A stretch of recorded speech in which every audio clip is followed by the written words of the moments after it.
Welcome to another episode of our brand new series that we have been going through a number of Islamic arguments, countering those arguments, trying basically to refute those arguments, but at the same time offering a lot of sources and tools to counter them, sometimes even using Islam's own sources, sometimes from the Hadith tradition, sometimes from the biography of Muhammad, sometimes from writing outside of that by other prominent Muslims. We cover things like the claim the Quran is preserved, for instance.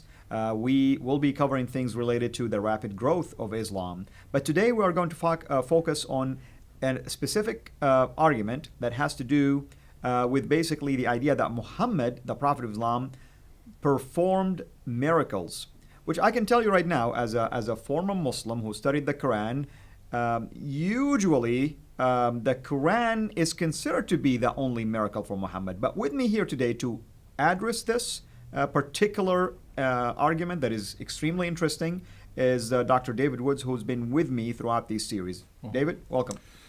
Well, I've debated many Muslims on whether Muhammad is a prophet, and it's interesting, over and over again, Muslims keep bringing up the claim that Muhammad performed miracles. And this is to show Jews and Christians that Muhammad is in the same line of prophets that we find in the Bible. So if we go to the Old Testament, we find prophets like Moses performing miracles, like parting the Red Sea. If we go to the New Testament, we find Jesus performing miracles, we find the apostles performing miracles, and so on. And so this is to show that Muhammad is in the same line with all of these guys. And if Muhammad did perform miracles, that would be something that we would need to consider as evidence for Islam. And when we look at the Muslim sources, we find in the Sirah and in the Hadith, Muhammad performing miracles. We find him shooting water out of his fingertips when his followers were thirsty. He could miraculously provide food for his followers. Right. But we have to be somewhat skeptical of sources because of their dates, right? Muslims, Christians, we don't just believe things just because they're written down somewhere, right? We have to consider the sources. Now, when we talk about these sources, the earliest source that talks about Muhammad's miracles is Ibn Ishaq, Sirat Rasulullah, and that's written more than a century after the time of Muhammad. And that's a book that most Muslims I talk to don't even say they don't believe in. They say don't quote that book to us because I'm quoting things like the satanic simply verses because and things part like of it also were lost as well. And so they tell me don't quote that book. Okay. So what source do we go to talk about Muhammad's miracles? Well, they say we have to go to Sahih al-Bukhari and Sahih Muslim. But these were written 2 centuries after the time of Muhammad. So you're talking about 2 centuries to invent things. And we know that Muslims had very good reasons to invent stories. They're going around, they're interacting with Jews and Christians, and over and over and over again, Jews and Christians were asking the Muslims, what miracles did your prophet perform? Correct. And what did Muslims say? Well, at first they're saying the Quran. Look at this awesome, miraculous Quran. And Jews and Christians did not take that seriously at all. Again, they have miracles like Moses parting the Red Sea, and then they have Muslims look at this lovely Arabic script, right? What kind of miracle is that? So Christians and Jews were not impressed with this. And so by the time you get to Ibn Ishaq and Sahih Muslim and Sahih al-Bukhari and so on, suddenly you have all these miracle stories. So we would have to be skeptical. We would have to be skeptical already just by the late date of the sources, especially when Muslims had every reason to invent stories about Muhammad performing miracles.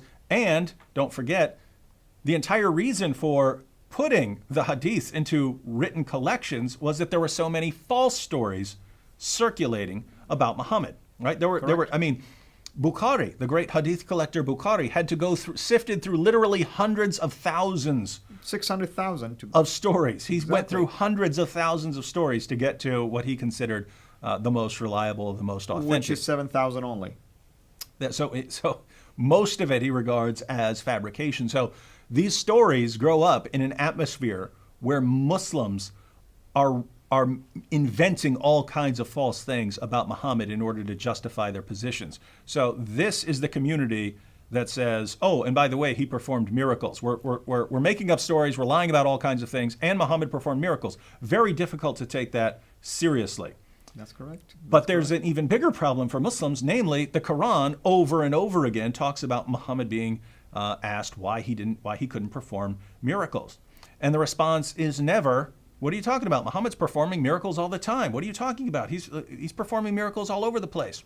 Let's look at what the Quran says. We'll go through several passages where people during Muhammad's time, this is how we know that Christians and Jews were challenging Muslims as the Muslims went out and preached, because even when Muhammad was preaching himself, people are constantly challenging him. Why can't you perform a miracle? Why can't you do anything miraculous that might make us believe in you? So let's read through some of the passages on what the Quran says about this. So chapter 6, verse 37 of the Quran, and they say, the unbelievers say, why has not a sign been sent down to him from his Lord? Say, surely Allah is able to send down a sign, but most of them do not know.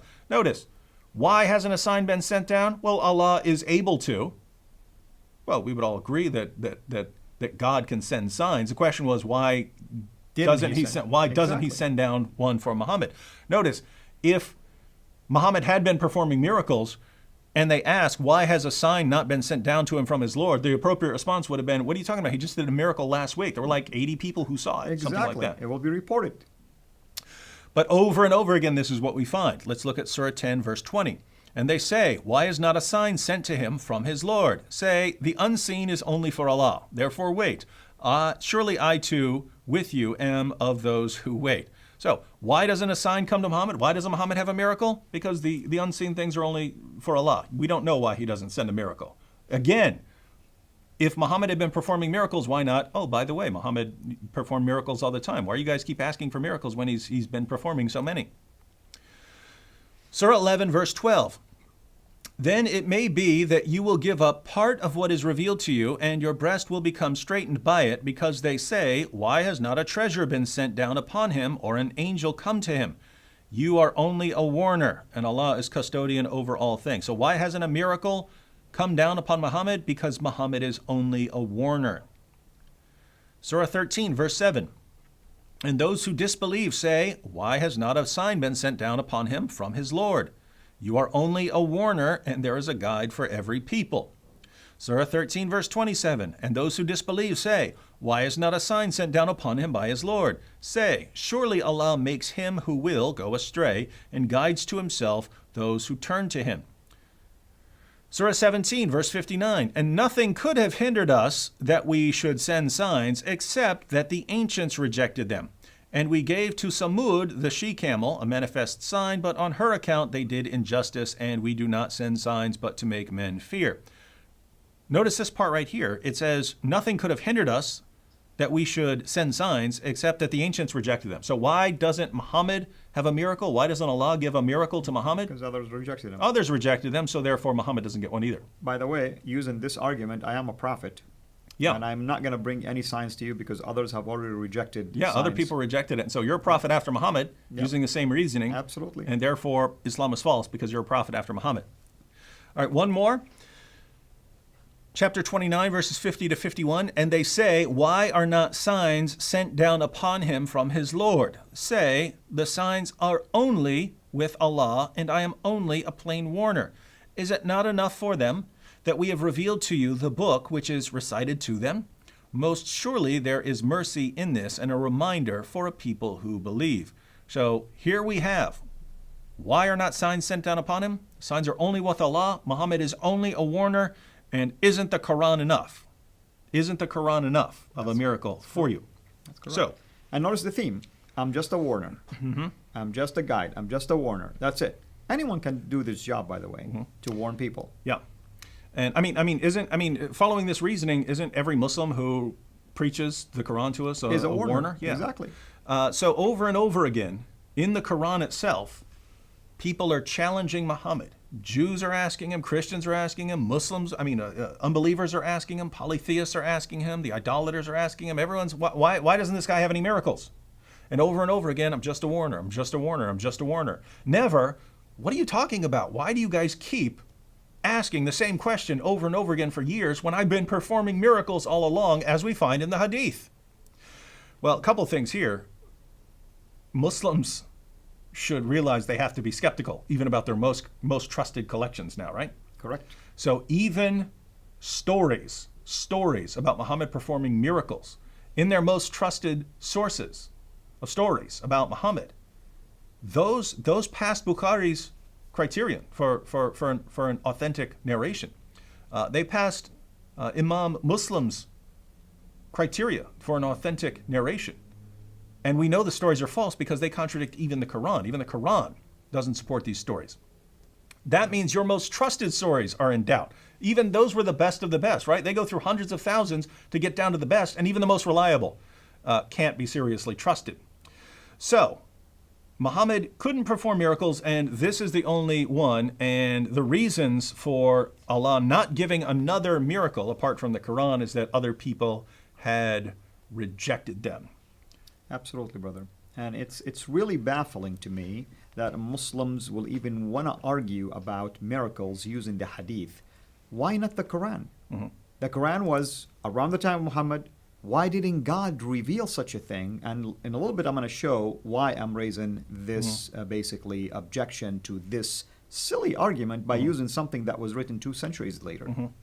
And so Muslims, by the way, do try to take that approach. They try to argue that there are miracles in the Quran, but they're only interpreting these as miracles because they're interpreting them in the light of these later sources and not of what the Quran actually says. So we'll look at the 2 examples they have. Muslims have 2 examples that they pull from the Quran to show that Muhammad did perform miracles according to the Quran. Now there's an obvious problem here.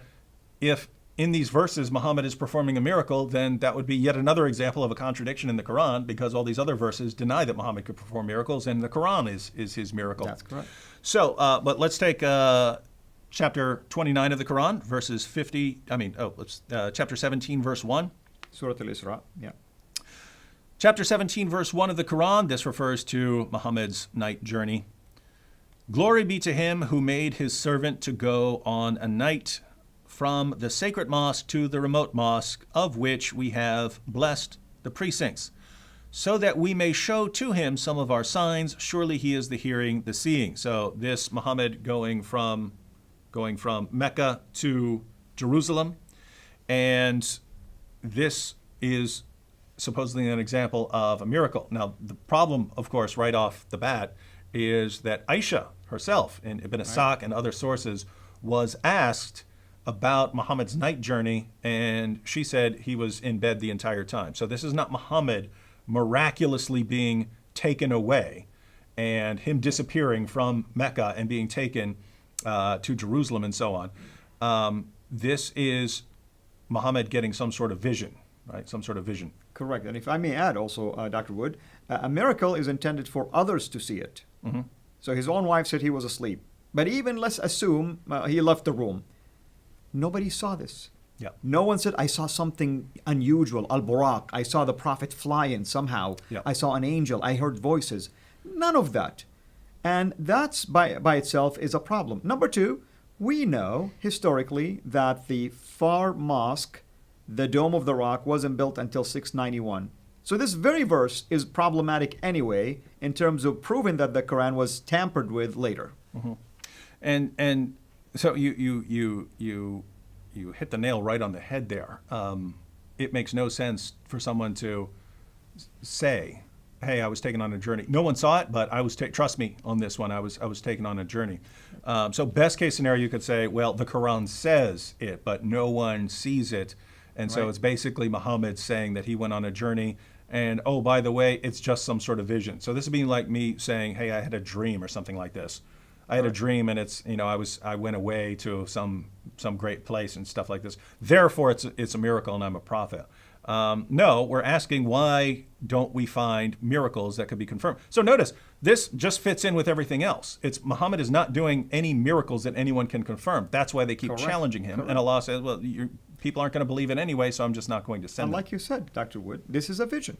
This is not a miracle. Mm-hmm. A more common one, because we do find this one in the Hadith, and Muslims think that this passage of the Quran supports it. But chapter 54, verses 1 through 2, the hour of judgment is nigh, and the moon is cleft asunder. But if they see a sign, they turn away and say, this is but transient magic. So, the moon is cleft asunder. There are stories in the Hadith about Muhammad going out and splitting the moon in half, and the unbelievers see it and so on. And so this is the miracle, and it's right here in the Quran. Now, what's the problem? Well, if you read this passage, this doesn't say anything about Muhammad doing anything here. There's nothing about Muhammad. There's nothing about Muhammad going out and saying that this is his sign or something like this. This doesn't say anything about what went on here, or even that this is some past event. And so you can only conclude that this is talking about Muhammad miraculously doing anything by reading the Hadith and saying, oh, what the Hadith talk about here, this is referring back to this, rather than that story in the Hadith evolving out of this passage of the Quran. And even in Muslim commentaries, we find that there are multiple interpretations of this verse which don't involve Muhammad doing anything miraculous. So this is Yusuf Ali's Quran, right? And he adds three interpretations of here. He says that maybe they're all true, and he does believe that this refers to Muhammad miraculously splitting the moon. But he notes three explanations are given, and perhaps all three apply here. One, that the moon once appeared cleft asunder in the valley of Mecca within sight of the Prophet, his companions, and some unbelievers.